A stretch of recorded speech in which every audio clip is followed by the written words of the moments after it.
going to do this on a smaller harmonica. I got this out of a Cracker Jack box more than 30 years ago. It's a 1-inch harmonica. I used to have 2 of them. I inhaled one day and we never found it again. Listen.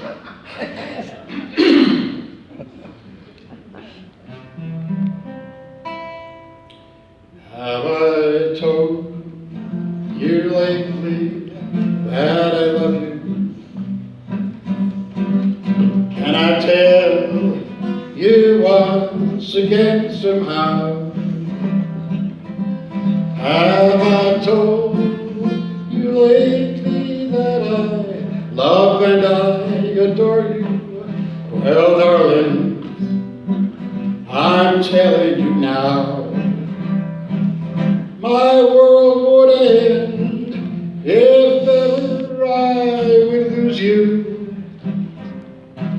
I'm no good without you anyhow.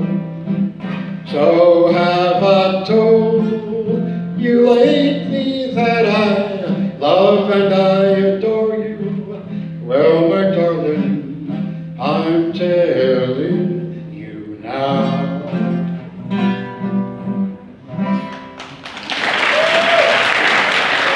Thank you. That was great, Al. I know I'm giving you a 10 again. Don't you want that voice? My goodness, you deserve a 10. And surprise, you get another one too. You keep adding to your talents. Whatever. No. Thank you. Thank you.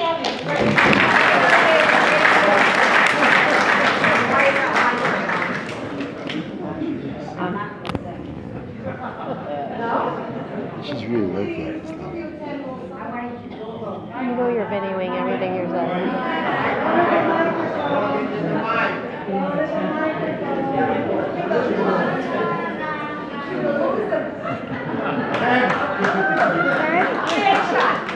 There was a rabbi, a priest, and a minister that used to meet once a month in the cafeteria, and they would discuss things, how great they are.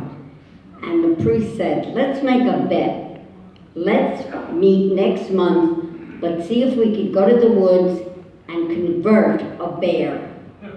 And they said, convert a bear? I said, yes. So they all go their different ways to the woods. And a month later, the priest and the minister meet. And they said, where's the rabbi?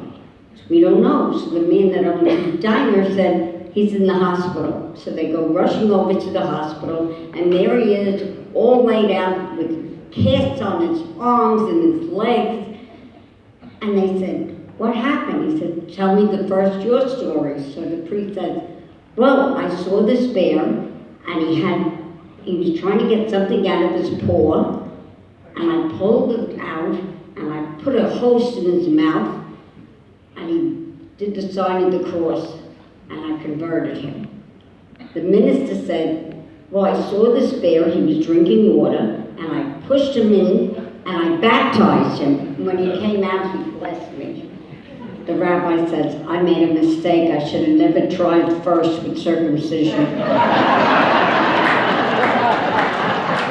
Who needs a script? Okay, here we go, scripted again. It's a great pleasure to introduce our very special contestant, who was a cantor in Parkland, Florida. Parkland. Let's give her a warm welcome. Welcome, Marcia Stein.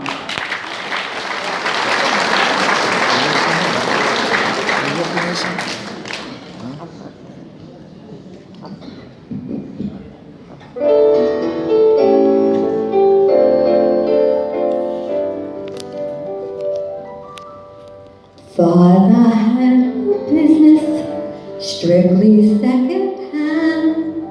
Everything from toothpicks to a baby grand. Stuff in our apartment came from Father's store. Even clothes I'm wearing, someone wore before. It's no wonder that I feel abused. I never got a thing that ain't been used. I'm wearing second-hand hats, second-hand clothes. That's why they call me second-hand Rose. Even our piano in the parlor, Daddy bought for 10 cents on the dollar. Second-hand vinyl, I'm wearing second-hand vinyl. I never get a single thing that's new. Even Jacob Plummer, he's the man I adore. He had the knife to tell me he's been married before. Everyone knows that I'm just second-hand Rose from Second Avenue. From Second Avenue. I'm wearing second-hand rings, second-hand rings. I never get what other boys do. Once while strolling through the river gallop my boat, she had the knife to tell me, there goes your old winter coat. Everyone knows that I'm just second-hand Rose from Second Avenue. From Second Avenue.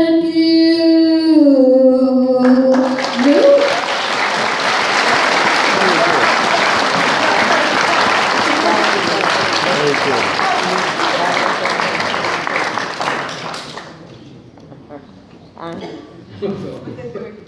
All right.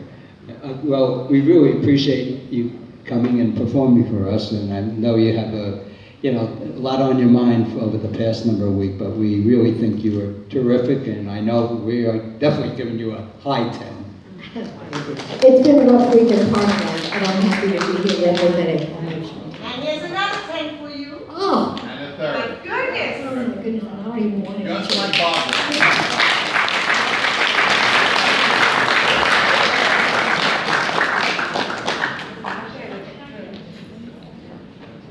I really wanted to come out and dance to it. I'm thinking you did better Why? Where's my spotlight? That's it. I'm a star.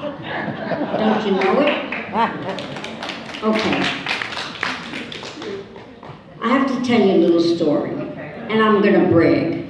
I worked for the comedian Jerry Lewis for 5 years, and we were at the Paramount studio lot, and they were having lunch. Jack Benny, Danny Kaye, and Tony Curtis was there, and I think Fred Allen was there, George Burns was there. Well, Jack Benny told a joke, and I love it, and I'm going to tell it to you tonight. It's an old joke. Okay, two brothers lived with their mother in New York. One brother was a shoe designer.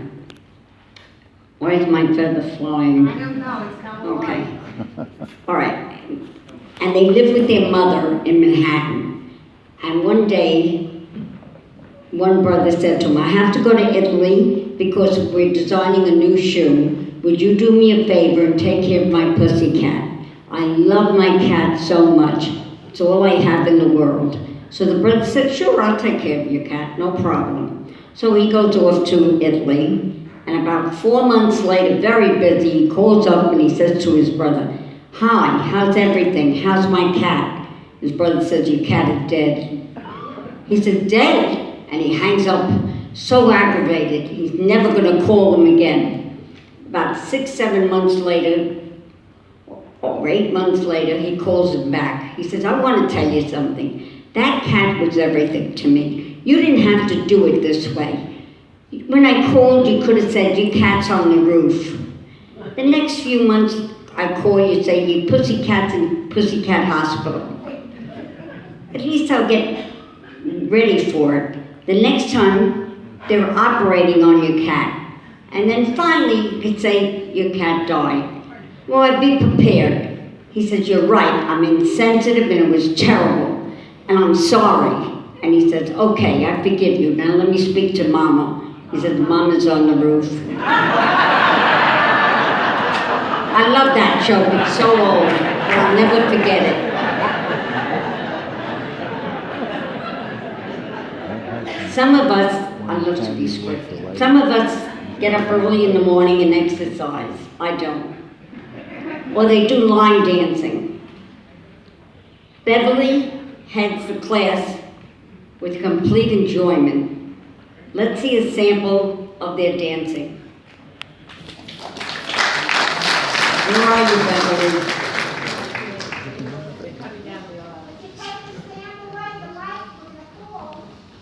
Move the microwave. Move the microwave.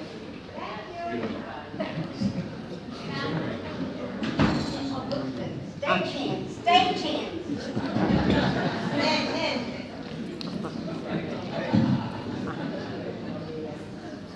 Can't keep reading like this.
Thanks, Joe, thank you.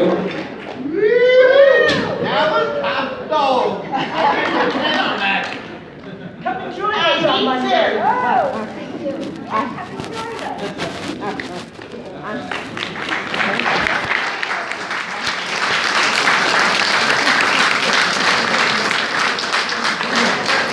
Can't show this one, but it's got everything.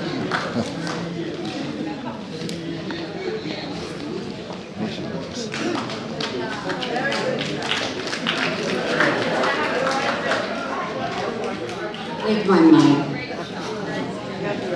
Can you hear me? That was so inspiring. I'll get up every morning now.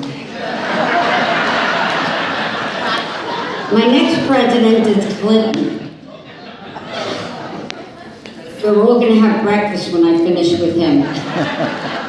All I'll say is, when he went into the hotel room and Paula Jones came in, and he dropped his pants, she took her phone and took a picture of it. What was she going to do, use it in a lineup? I'm not going to do Clinton because I'll be here till tomorrow morning. Okay, our next contestant is not new to Cascade Lakes. In fact, if all the old timers were here, I hate to say the word old, the original oldest, and came to my mock wedding, he was my lover, my gangster, who I spent the night with before the wedding. He plays a gangster beautifully. But tonight, he's not. He's going to play, I don't know what he's.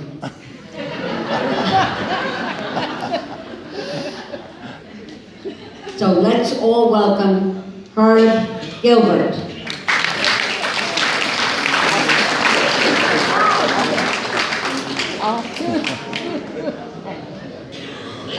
He invented the electric cigarette.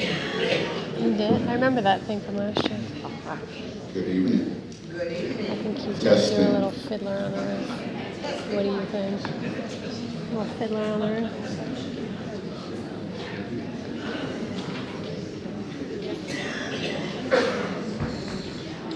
That's really good work at all. That's, No, I didn't. worked out completely. Everything's having trouble again.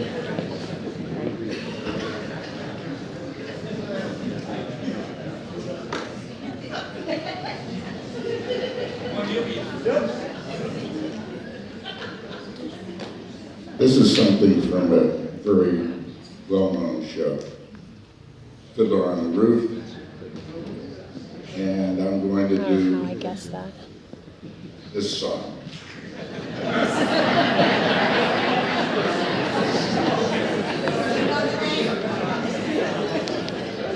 It's not playing. Yeah, that started, but it started after it should have started. Look, I go back and start it again. Is this part of the act?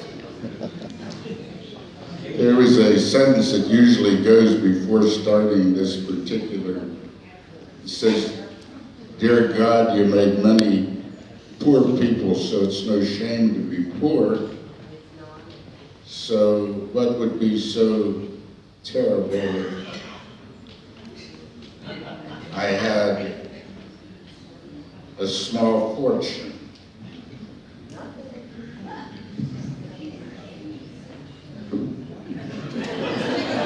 Exact same thing happened last year. Hey,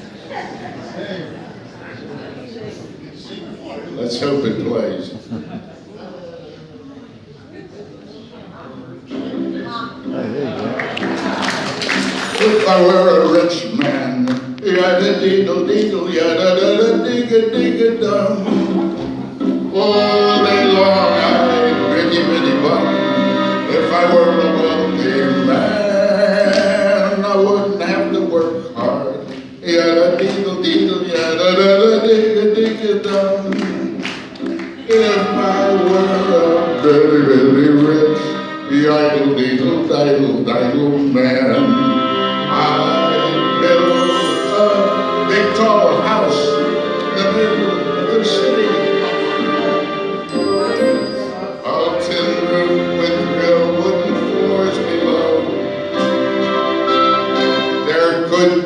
one long staircase just going up, one even longer coming down, and one more leading nowhere, just for show. I fill my yard with chicks and turkeys and geese and ducks for the town to see them here, squawking just as noisily as they can. And each loud quack and clack and blue and honk land like a trumpet on your ear, as if to say, here lives a wealthy man.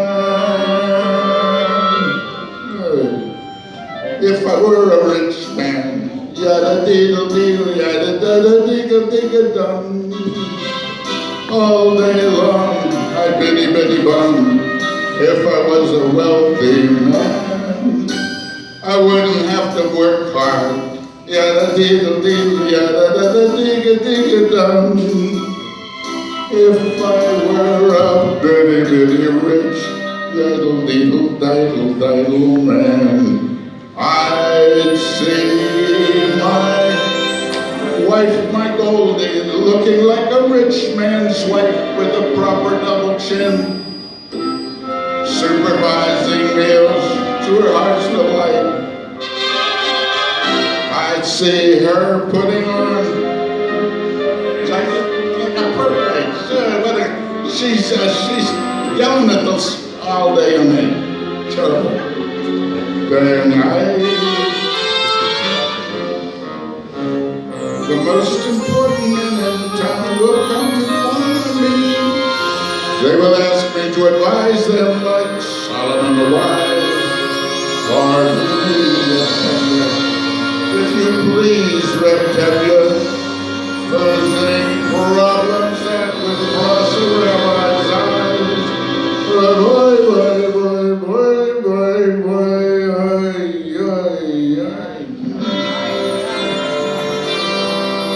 And it won't make one bit of difference if I answer right or wrong. When you're rich, they think you really know. If I were rich, I'd have the time that I lack to sit in a synagogue and pray, and maybe have a seat by the eastern wall. And I'd discuss the holy books with the learned men 7 hours every day, and that would be the sweetest thing of all. If I were a rich man, da-da-deedle-deedle, yada-da-da-digga-digga-dum, all day long I'd biddy-biddy-bum. If I were a wealthy man, I wouldn't have to work hard, yada-deedle-deedle, yada-da-da-digga-digga-dum.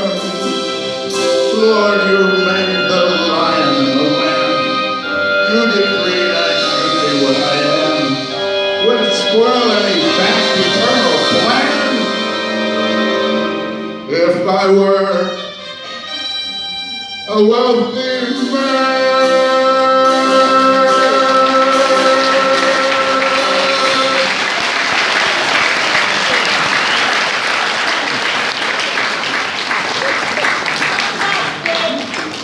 Thank you. You keep on surviving that signature. You're not gonna let me down, right? I hope not. You're right. That was really good. I heard you had a little glitch in your machine last year also. That's right. Well, last year they had a hailstorm before we had the talent show, and for some reason we were plugged in down here, that went away. And I had to explain to the people in the audience what the song was, and I sang it without any music. They went along with me and they enjoyed it, and I had a good time. Herb, your performance was wonderful. Great show, and the costume is the icing on the cake. I'm glad you liked it. Thank you, Steve.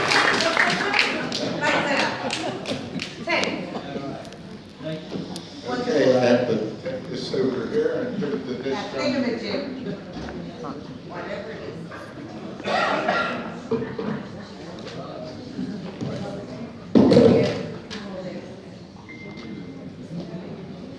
Well, look who's back.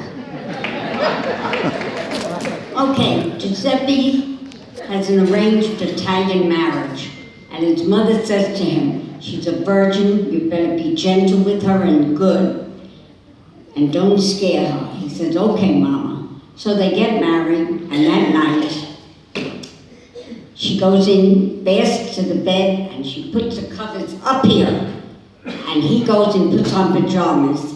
And then he takes off the top of his pajamas and he says, look, 1,000 pounds of dynamite. Look, 1,000 pounds of dynamite. And she giggles.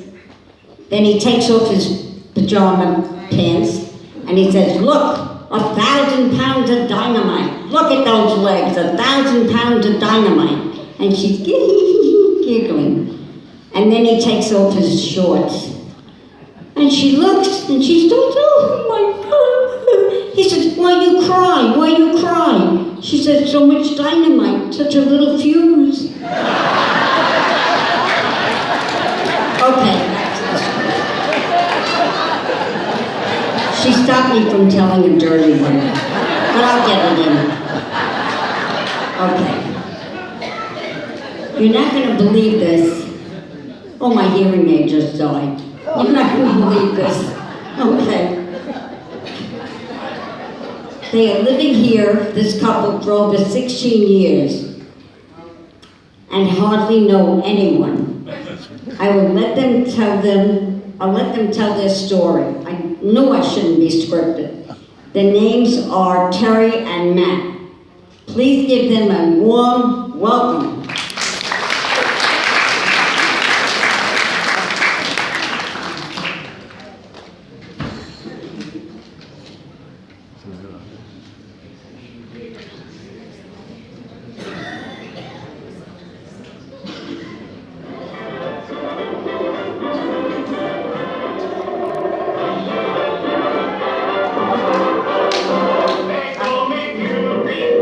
I'm the king of the beat.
First time. First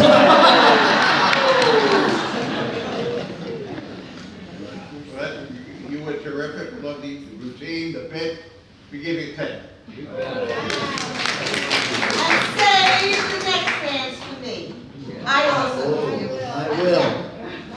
Thank you. Thank you. It was wonderful. Thank you. Thank you.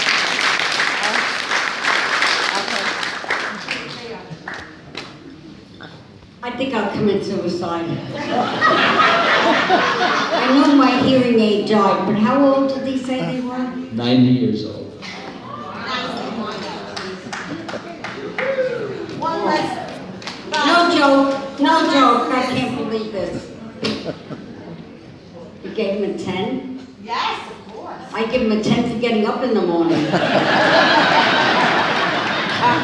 fact, I'll take a 10 for getting up. Okay, Mike rings the bell and Rose opens the door and she's in this uplifting bra and he looks at him. He said, Rose, I'll give you $100 if I can touch the left one. And she thinks, geez, I'll make $100. Okay. So he, he said, you know, you're really built great. What if I give you another 100? I'll touch the right one. And he touched